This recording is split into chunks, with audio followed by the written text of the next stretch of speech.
Hallo, könnt ihr beten? Wenn ja, wie? Und was erwartet ihr vom Gebet? Erfüllung? Weltfrieden? Das Gebet gehört zu einer zentralen Glaubenspraxis vieler Religionen. Aber wozu beten? Weil wir keine Verantwortung für das übernehmen wollen, was wir anrichten? Müssen wir das Gebet anders verstehen? Über den Sinn und Unsinn des Gebets spreche ich heute mit Christian Lehnert. Er ist Theologe an der Universität Leipzig und zählt zugleich zu einem der bedeutenden Dichter unserer Gegenwart.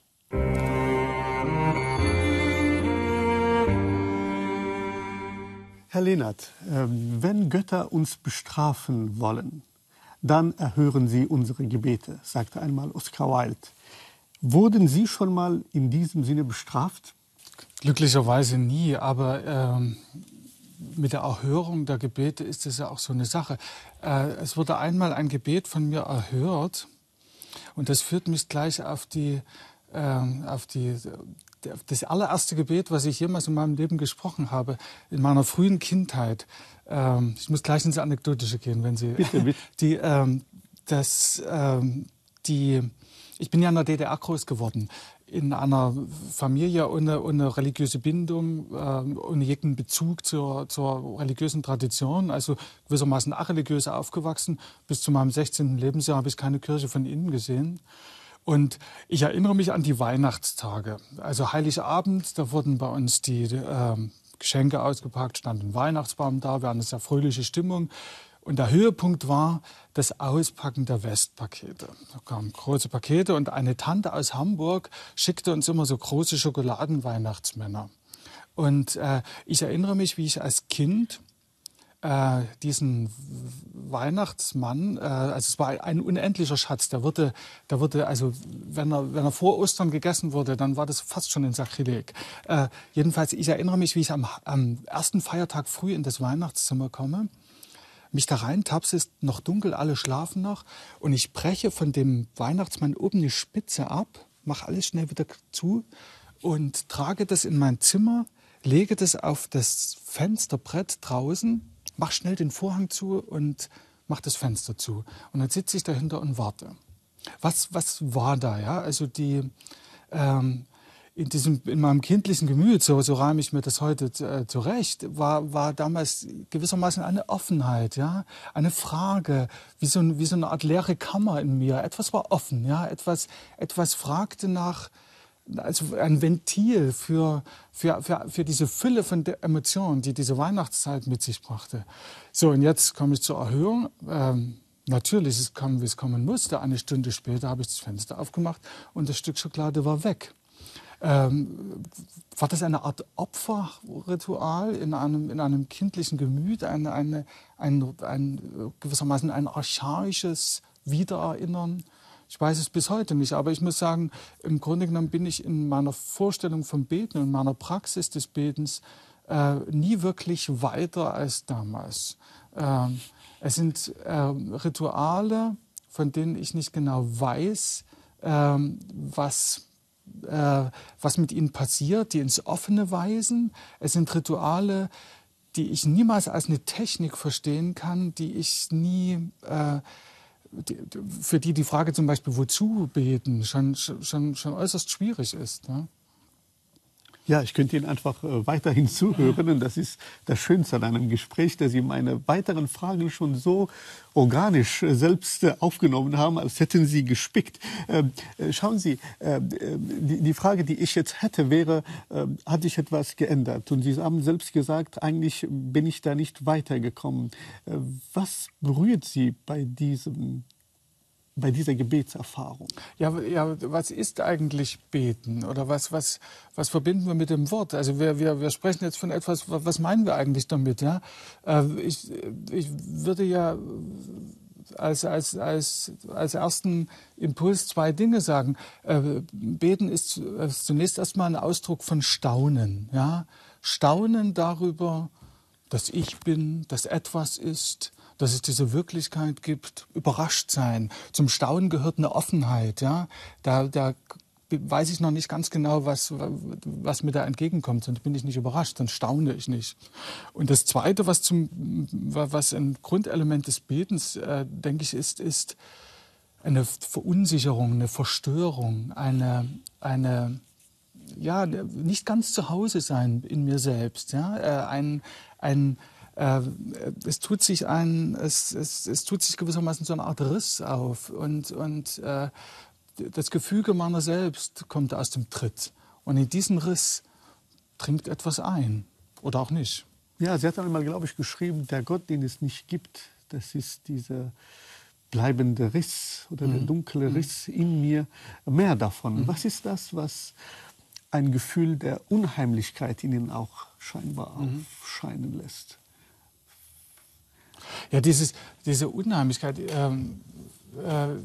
Ich will vielleicht, um das zu fassen, doch noch eine zweite Geschichte erzählen, weil ich bin Dichter. Ich denke nicht, weniger in Begriffen als in Bildern und in Geschichten. Also ich habe in der späten DDR den Wehrdienst verweigert und war für anderthalb Jahre in einer Art Arbeitslager. Und in diesem Arbeitslager war ich in den letzten Monaten der DDR, das war im Winter, Februar 89, in einem großen Stahllager. Da wurden Rüstungselemente gebaut und ich habe auf ein Rohr, was bereift war, eine politische Parole geschrieben. Und normalerweise wäre das weggetaut, hätte niemand gesehen, aber ein Kranfahrer war drüber gefahren, hat es gesehen, hat mich angezeigt, es wurde fotografiert, Staatssicherheit kam und ich war dann über mehrere Wochen in verschiedenen Gefängnissen, er wurde verschiedentlich verhört. Ich unterstand der Militärgerichtsbarkeit, das war heikel, also es hätte ganz, ganz böse enden können. Ich erinnere mich, wie ich dann am Abschluss des Verfahrens nach Strausberg kam, in das Gebäude der Militärstaatsanwaltschaft, ein großer unterirdischer Bau in der Nähe von Berlin. Und dort wurde ich in eine Zelle gesperrt. Diese Zelle war so niedrig, dass ich nicht aufrecht stehen konnte, so schmal, dass ich nicht ausgestreckt liegen konnte. Nackter Beton, nichts war da drin und komplett dunkel, schwarz. Da saß ich drin, man verliert da ja ganz schnell jedes Zeitgefühl, ich weiß nicht wie lange, gefühlt 24 Stunden.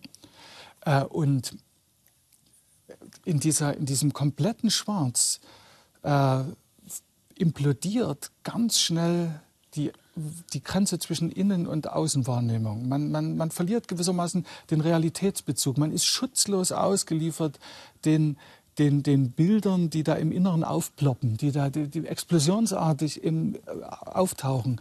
Das war traumatisch, was sich da also in einem Inneren abspielt. Und in all diesen, in diesem Schockartigen habe ich plötzlich eine Art tiefe Tröstung empfunden. Ich weiß nicht genau, woher die kam. Sie kam aber auf jeden Fall daher, dass gewissermaßen das Gerüst meiner selbst zusammengebrochen ist. Ja? Also die kam eben nicht aus mir, die kam aus keinem Wissen, auch aus keiner Erinnerung, sondern die kam genau dort, entstand die, wo ich mit mir selbst am Ende war, ja? wo ich an einer absoluten Grenze war. Ja? Und das ist der Moment des Gebets. Das ist natürlich jetzt eine Extremerfahrung, aber das ist für mich ein Schlüsselmoment des Betens. Die Erinnerung ist ohnehin eine sehr präsente in mir, aber sie prägt mein Verständnis von Gebet. Das Gebet ist nicht immer so eine Grenzerfahrung, aber sie hat eine Spur davon. Die Wirklichkeit wird etwas porös, ja, und es dringt etwas ein, was ich von mir aus noch nicht sagen kann, was ich von mir aus auch noch nicht habe, was ich mir nicht selbst sagen kann, was ich mir auch nicht anlesen kann, sondern was geschieht. Es geschieht, ja. Es ist etwas, was ich nicht in Verfügung habe. Und oft genug geschieht auch nichts. Ja, und dieses Moment der Unverfügbarkeit, was Sie als eine Art Grenzüberschreitung auch beschreiben, und ich finde die Wendung auch, ich war mit mir am Ende. Das ist eine tiefe Erfahrung, die auszuhalten gilt. Ja, es ist ein verbreitetes Missverständnis, das Gebet in Sicherheit und Bestätigung führen würde oder das Gebet Harmonie bringen würde. In der letztendlichen Konsequenz ja, aber im ersten Impuls löst es erstmal Sicherheiten auf. Im ersten Moment hilft es mir gar nicht weiter, im Gegenteil, es verkompliziert alles. Ja? Der Trost, der darin aufscheint, ist einer, der tiefer liegt als das, womit ich mich trösten könnte. Ja, ja. Aber was würden Sie sagen, woher kommt aber die Sicht auf das Gebet, die Sie gerade verneint haben? Die ist auch verbunden mit Manifestationen des Gebets, mit Gegenständen aus allen Religionen. Schauen Sie, hier haben wir eine wunderschöne Gebetsmühle buddhistischer Natur. Auf der anderen Seite eine muslimische Gebetskette, die Muslimen auch im Gedenken Gottes, die Namen Gottes dabei aufsagen. Oder eine mit einem Kruzifix versehene, zugegeben eher katholische Rosenkranz. Welche Bedeutung haben diese Manifestationen des Gebets? Naja, es sind jetzt zwei verschiedene Fragen. Das, wovon ich jetzt gesprochen habe, ist eine sprachliche Realisierung. Davon komme ich gleich. Ich sage erst mal kurz was zu diesen Gegenständen. Also diese Gegenstände sind ja im Grunde genommen Hinweisgesten. Ja? Die bedeuten ja für sich nichts, sondern sie sind gewissermaßen Hinweise, wie so ein Wegweiser dahin. Ja? Und für sich sagen sie nichts, sondern sie weisen den Weg einer Bewegung. Also die helfen mir nur, mich selbst auf den Weg zu machen. So eine ähnliche Kette benutze ich für mein persönliches Gebet. Ich komme sehr vom dem orthodoxen Herzensgebet her. Das ist mir sehr nah. Und da passiert nichts weiter, als dass ich zu jeder Perle, ich nehme nicht immer so Perle, manchmal nehme ich auch einfach eine gewisse Zeit oder inzwischen habe ich da auch ein Gefühl, dass ich einfach aus- und einatme, konzentriert und dabei Jesus Christus, erbarme dich, sage oder denke. Ja? Da ist die Semantik ja total runtergeschraubt. Das bedeutet ja im Grunde genommen noch gar nicht viel. Es ist nur eine Richtung einer Bewegung. Also diese Gegenstände wollen noch gar nichts sagen, sondern sie wollen mir helfen, mich selbst auf den Weg ins Offene zu machen. Das, was ich vorhin meinte, ist aber etwas anderes. Also wir neigen im Christentum vor allen Dingen dazu, Glaube als eine Ideologie zu verstehen, die mir gewissermaßen die Welt erklärt. Und dann das tut sie nicht. Sie würden sagen, die Religion, der Glaube will nicht die Welt erklären, ja, nicht sie will mehr die eine Welt Botschaft öffnen. Sie will die Welt öffnen. Sie will auf eine Sphäre führen, die tiefer reicht als alle Erklärungen. Das ist ein Sinnhorizont, ein Bedeutungshorizont, der mich bürgt, aber der jenseits dessen liegt, was ich irgendwie rational begrifflich ordnen kann. Und wenn ich den Glaube als Ideologie verstehe, als eine Weltanschauung, dann wird Gebet zur Technik. Dann wird Gebet gewissermaßen zum Ritual, was mich in dieser Weltanschauung bestätigt. Ja, dann bestätige ich mir betend das, was ich ohnehin schon immer gewusst habe und gefühlt habe und gedacht habe. Ja? Und im Grunde genommen ist das geradezu eine Verhinderung von Transzendenz. Ja? Ja, ich verstehe Sie. Wenn wir jetzt der Frage nachgehen, was für eine Sinnstiftungskraft das Gebet hat, und Sie haben mehr die Form des Gebets besprochen, im Grunde genommen auch sprachlicher Natur, ein Hinweis in das Offene, aber was für einen Inhalt hat denn das Gebet? Also erwarten Sie gar nichts, wenn Sie beten? Oder ist das nur einfach eine rezitative Selbstzweckhandlung? Ja, was erwarte ich mit dem Beten? Also ich glaube, das Wort Erwartung ist schon übergriffig. Ich kann da ja gar nichts erwarten.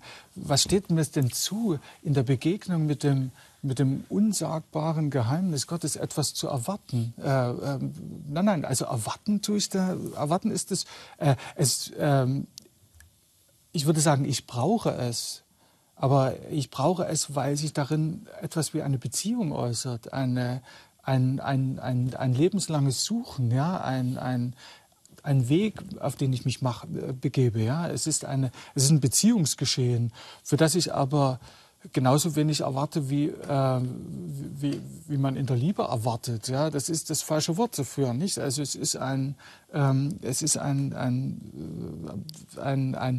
Hoffen, ein Geben, ein Suchen, aber das ist immer ein Tasten, also das Begriff, das Wort erwarten ist mir zu eng. Ja? Aber das heißt nicht, dass das Gebet leer ist, das will ich nochmal sagen. Das Gebet braucht Formen, es braucht strenge Formen, aber diese Formen sind gewissermaßen Gefäße. Die kann ich bereitstellen, die muss ich bereitstellen. Da muss ich auch sehr genau sein. Und da helfen mir auch Übungen, da helfen mir auch strenge Rituale, da helfen mir auch Texte. Ja. Ich darf die nur nicht für das Ergebnis ansehen, sondern sie sind gewissermaßen das Gefäß, in das etwas einströmt. Und warum brauchen Sie diese Formen nochmal? Ja, für mich selbst. Also sonst ist es ein rein beliebiges Tun. Ich nehme durch diese Formen, gliedere ich gewissermaßen ein Segment meiner Wirklichkeit aus. Ja? Ein bestimmter Raum, eine bestimmte Zeit, vor allem ist es eine bestimmte Zeit, ist aus den üblichen Alltagsroutinen, aus den üblichen Zweckhorizonten, aus dem Zweckdenken, aus der Leistung, aus der Effizienz herausgenommen. Der dient zu nichts, der ist gewissermaßen sinnlos, ist Unfug. Von außen gesehen da sitzt da jemand und atmet oder spricht irgendwelche Texte. Das herausgenommen ist ein Segment, aber diesen Rahmen brauche ich, wie bei einem Kunstwerk. Ja, da brauche ich auch einen Rahmen, der gewissermaßen der mir zeigt, hier ist ein anderer Bereich des Sehens gemeint. Oder im Gedicht, da nehme ich Versmaße, weil ein Versmaß mir signalisiert, hier ist ein anderer Bereich des Sprechens. Ja. Genauso brauche ich Rituale, um zu zeigen, hier ist ein anderes Segment der Wirklichkeit. Da gelten andere Gesetze. Ja, wenn wir einfach eine Stufe darunter gehen und damit es sich nicht so anhört, als wären wir abstrakt, sozusagen, was wären die Inhalte nochmal des Gebets? Braucht das Gebet Inhalte? Mit Inhalte meine ich, was bete ich eigentlich, wenn ich bete? Oder würden Sie sagen, das Gebet ist ja gerade diese reine Form der Form, die reine Form der Artikulation und sich öffnen. Sobald ich Inhalte da hineinpacke, dann kann ich nicht ohnehin von Erwartungen zu sprechen. Also Inhalte sind gewissermaßen das Sprungbrett, um von diesen Inhalten in die Offenheit zu gelangen. Ja? Aber das sind ja gewissermaßen, ist ja der Kern von allen religiösen Texten. Sie bieten Inhalte. Wenn ich aber genauer hinschaue, sind diese Inhalte Offenheiten, es sind Bilder. Ich erinnere mich an die Grabeskirche in Jerusalem. Ich habe in Jerusalem studiert, in den 90er Jahren habe ich da studiert. Und ich habe mich gern am Sonnabendabend, das ging damals noch, in die Grabeskirche, in die Anastasis einschließen lassen. Da wurde um 10 Uhr zugemacht und früh um 5 begannen die armenisch-orthodoxen und dann die griechisch-orthodoxen mit ihren Gottesdiensten. Und dazwischen war eine Zeit lang nichts. Die Kirche war leer, still, keine Touristen. Und da habe ich mich heimlich einschließen lassen. Die Mönche haben das toleriert. Und dann erinnere ich mich, wie ich nachts diesen Rundgang dort. Ich weiß nicht, ob Sie die Kirche vor Augen haben. In der Mitte ist der Bereich der griechisch-orthodoxen, an der anderen Seite ist das Grab, der Felsen Golgatha.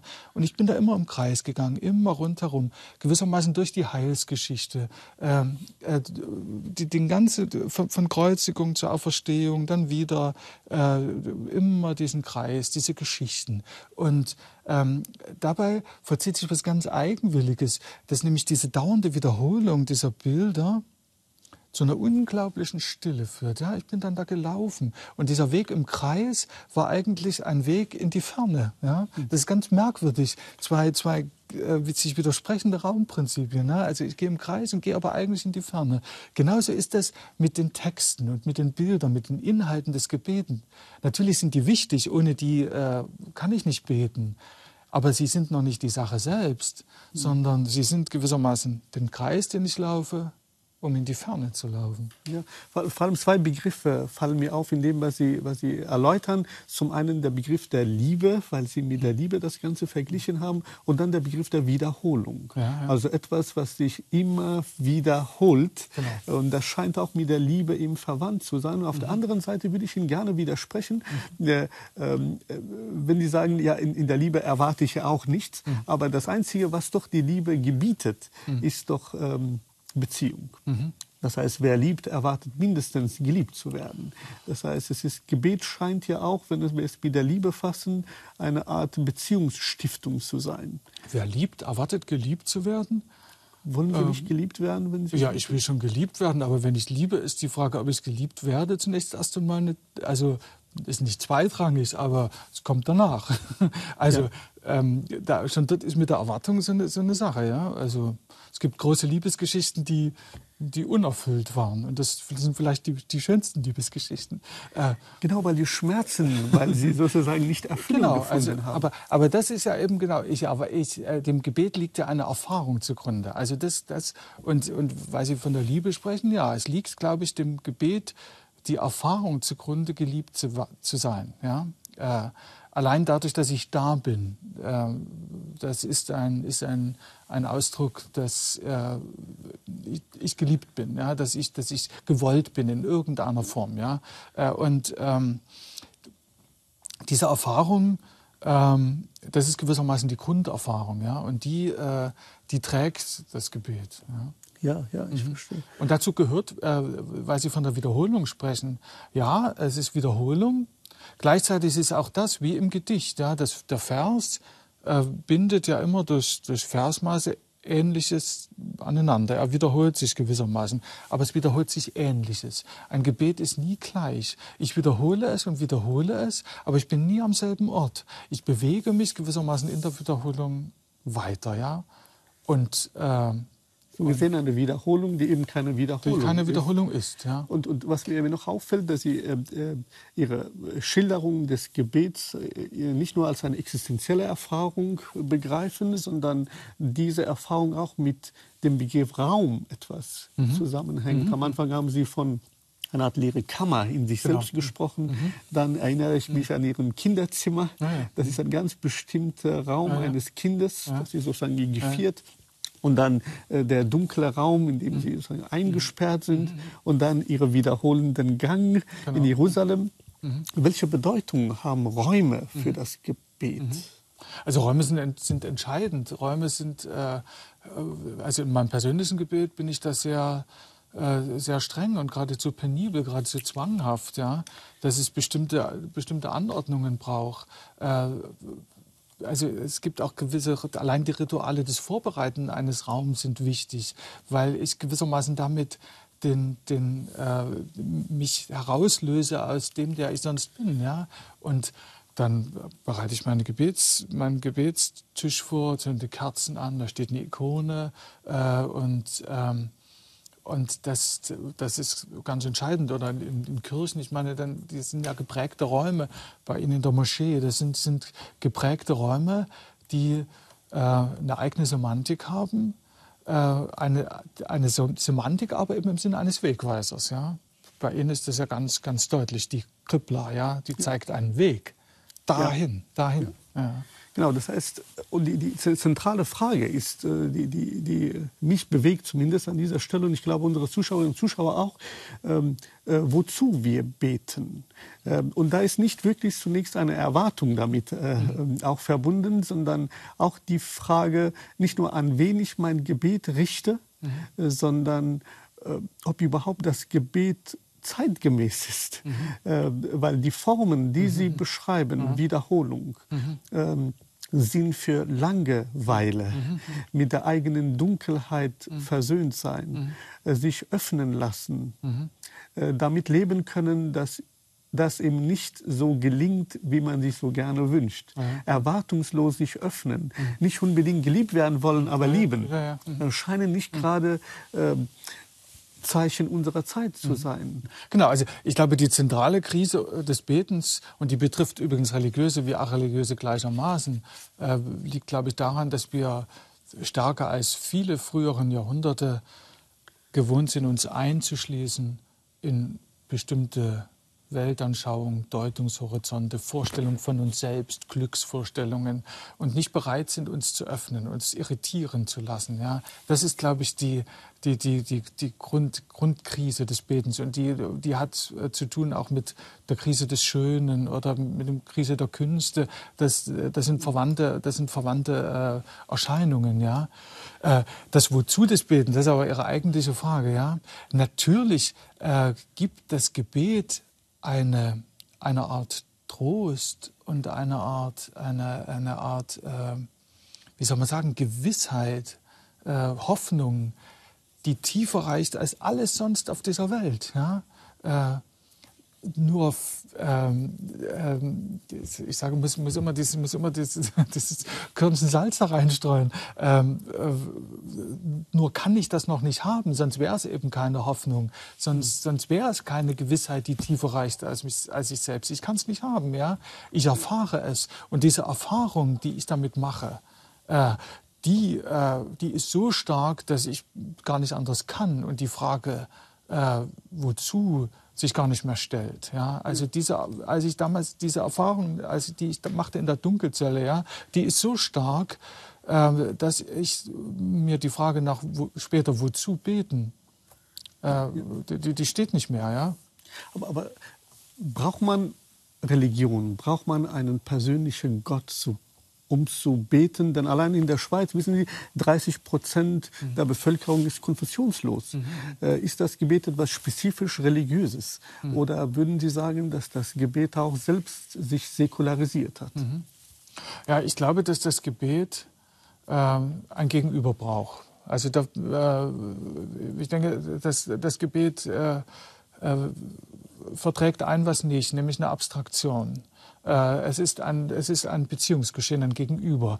Dieses Gegenüber wandelt sich in seinen Bildern permanent. Dieses Gegenüber ist ein Gegenüber, was mich übersteigt. Deshalb bauen Gebete gewissermaßen immer Bilderwände auf von diesem Gegenüber und gleichzeitig reißen die ein, die zerfallen zu Staub. Ja. Jeder Ausdruck reicht nicht. Ja. Aber so eine Richtung, eine Qibla, eine Richtung, das brauche ich. Ja. Deshalb, ich weiß noch nicht, ob die Unterscheidung mit konfessionslos und da wirklich punktgenau und scharf ist, weil viele Religionslose haben eine sehr starke Vorstellung von einem persönlichen Gott.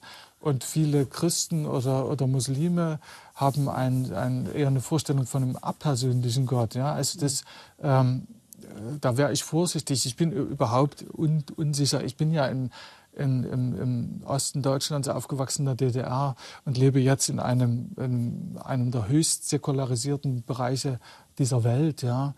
Ich bin zunehmend unsicher geworden mit dem Begriff des Religionslosen oder des Konfessionslosen, weil sich vielfach jenseits der institutionalisierten Religion eine breite, bunte und lebendige Religiosität oft verbirgt. Ja. Die ist oft defizitär. Die ist deshalb defizitär, weil die Übung fehlt und die Reflexion über die eigene Übung. Aber die Energien, die sind da. Ja, über das Defizitäre ist, glaube ich, so ein bisschen muss ich noch einmal nachhaken, denn es gibt ja Menschen, die einfach nicht religionsmusikalisch sind, die einfach mit der Religion und all dem, was wir beide sozusagen besprechen, einfach nichts anfangen können und schon gar nicht mit Gebetsmühlen und Gebetsrituale. Wie würden Sie einordnen? Man kann sie ja nicht als defizitäre Menschen hinstellen. Oder würden Sie sagen, diese Existenzen haben auch eine ganz eigene Gebetsrituale, die vielleicht nicht so artikuliert ist? Ich glaube, dass es das nicht gibt. Also, oder was heißt, dass das eine bestimmte Brille ist. Ja? Wir haben eine bestimmte Vorstellung von Religiosität und deshalb nennen wir bestimmte Menschen religiös unmusikalisch. Ja? Ich glaube, da dürfen wir nicht unseren eigenen starken Bildern aufsitzen, nicht diese gewissermaßen normativ setzen für andere. Ich bin da sehr unsicher. Ich glaube, dass ich zum Beispiel in der puren Alltäglichkeit einer selbstlosen Liebe, Hingabe für andere zum Beispiel eine tief transzendente religiöse Dimension verbergen kann. Meister Eckhart, einer meiner Lieblingsdenker, sagt, der wahrhaft Betende weiß nicht, dass er betet. Das ist mir immer so etwas, was ich im Hinterkopf habe. Ja? Was weiß ich denn von den Gebeten anderer? Ich habe meine Form und mit denen habe ich meine Erfahrung gemacht. Ich werde da ganz zurückhalten, zu sagen, es gibt Menschen, die religiös amusikalisch sind. Aus meiner Vorstellung her, ja. Deshalb habe ich gesagt, Übung ist vielleicht ein Defizit, ja. Aber ja, ich bin da zurückhaltend. Dadurch scheint dann das Gebet mit der Poesie verwandt zu sein, weil beide in gewisser Weise hörbar machen, was wir kaum sonst sprachlich vielleicht fassen können, als Formen der Sehnsucht, als Formen des sich Öffnen, des sich Entgrenzen, der Dankbarkeit letztlich. Sie sind Poet. Wen, wenn nicht Sie, dürfte ich bitten, vielleicht ein kurzes Gedicht vorzutragen, ein Sonett, was gerade diese Erfahrung vielleicht zum Ausdruck bringt und wir etwas mehr nachfühlen dürfen. Ich lese ein Sonett aus einem längeren Zyklus. Und dieses Gedicht nähert sich im Grunde genommen einem Gebet an. Du wie Laub, das dunkler steht, wie Lorbeer, wie Stamm und Brand und Asche, wonach die Vögel haschen, wie langes Ruhen, wer kann dich erinnern, wer vergessen? Du zu sagen, ist es nicht vermessen? Du, wie schwelendes Gesträuch am Weg, wie Staubwind, du, wie Schweigen, dem sich die schnellen Tage neigen. Du Erster, nie benannt, wie Laub. Ich weiß nicht, habe ich je an dich geglaubt?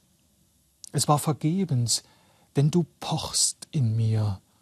Du schwelst, und was ich auch verliere, du atmest, brennst an meinem Weg. Du atmest, du schwilst, du brennst an meinen Weg. Das ist wahrlich eine andere Sichtweise auf das Gebet als das, was man gemeinhin sich gerne vorstellt, nämlich ein Gott, an den man sich wendet, der auf seinem Thron sitzt wohl und Gebete sich anhört und dann sinniert, welche er zur Erfüllung bringt, welche nicht. Demgegenüber haben sie eine andere Auffassung der Selbstöffnung, der göttlichen Anwesenheit in allem, was wir tun und suchen. Ich muss zu meiner letzten Frage kommen. Gibt es etwas, was sich ereignen könnte, sodass Sie nicht mehr beten?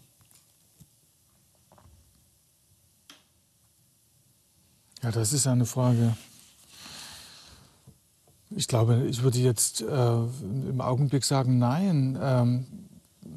Das Einzige, was ja passieren könnte, wäre, also weil ich in meiner Existenz ja in keiner Situation aus Gott herausfalle. Von daher, selbst wenn ich nicht mehr beten kann, dann ist mein Augenzwinkern noch das Gebet oder mein Atemzug. Ja. Das ist natürlich jetzt, das sind jetzt Grenzaussagen. Wer weiß, was das Leben uns bringt. Aber ich kann mir es nicht vorstellen, weil ich gewissermaßen bereits in meinem Körper, in meiner Existenz ja ein Betender bin. Und jede Lebensregung ist Gebet. Ja. Und im Tod, an dieser letzten Grenze, das ist ja im Grunde genommen die Vollendung des Gebetes. Ja? Das ist die vollständige Öffnung für das andere. Ja. Vielen Dank für das bewegende und erhellende Gespräch. Dankeschön. Ja, und wenn ihr noch mehr von uns hören wollt, unsere Sendungen könnt ihr ab sofort auch als Podcast hören auf allen gängigen Plattformen. Und mehr zum Thema findet ihr unter anderem hier in der Sternstunde Religion mit Nikolaus Brandtschen, Zen-Buddhist und Autor des Buches Gottlos beten.